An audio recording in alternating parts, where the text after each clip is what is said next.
ఆలస్యం అమృతం విషం అన్నటువంటిది చిరంజీవి గారు తెలుసుకోవాలి. ఎందుకంటే ఇప్పుడు డీప్ ఫేక్ విషయంలో ఆయన కంప్లెయింట్ ఇచ్చారు. ఈ పని ముందు నుంచి చేసుండాలి. ఇప్పటికి కూడా ఆయన్నే టార్గెట్ చేస్తూ అంటే ఈర్ష్య, అసూయ, ద్వేషం ఇట్లాంటిది ఉండేటటువంటోళ్ళు పైకి మేకపోతు గాంభీర్య ప్రకటనలు చేసినా, పక్కన కూర్చుని నవ్వుతూ ఉన్నా, వెనకాల వెన్నుపోట్లు పొడుస్తారనడానికి సాక్ష్యం చిరంజీవి గారి జీవితంలో ఎదురయ్యేటటువంటి సవాళ్ళే. హీరోలందరూ కలిసే ఉంటారు. కానీ అవతల హీరో ఫ్యాను ఈ హీరోని టార్గెట్ చేసినప్పుడు తప్పు అని ఆపకపోతే, అప్పుడప్పుడు ఒకదంపుడు ఉపన్యాసాలు లేకపోతే స్టేట్మెంట్లు ఇచ్చి ఊరుకుంటే కంట్రోల్ కాదు. ఎవరైతే తప్పు చేస్తున్నారో ఆ ఫ్యాన్ని మందలించాలి. అలా చేస్తున్నారా హీరోలు?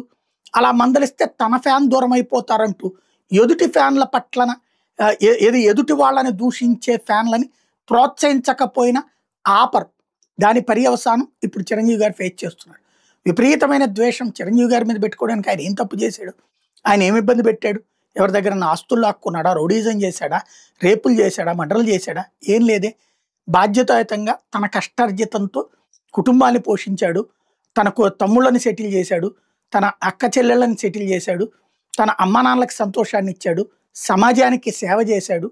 ఇలాంటివి చేసే వ్యక్తిని ఎందుకు టార్గెట్ చేయాలి? ఏం అవసరం?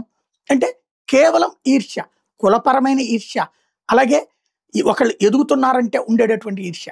అలాంటి శక్తులని కంట్రోల్ చేయాలంటే హీరోలందరూ ఒక తాటి మీదకి వచ్చి ఇలాంటి తప్పుడు పని చేసేటటువంటి వాళ్ళు డీప్ ఫేక్ ఇష్యూస్లో కానీ లేదా ఎదుటి హీరోల పట్ల నెగిటివ్ క్యాంపెయిన్ చేసే వాళ్ళని కంట్రోల్ చేద్దాం అని ఒక ప్లాట్ఫామ్ మీదకి తీసుకురావడం అన్నది చిరంజీవి గారు తీసుకొచ్చుకుంటే బెటర్ ఏమో.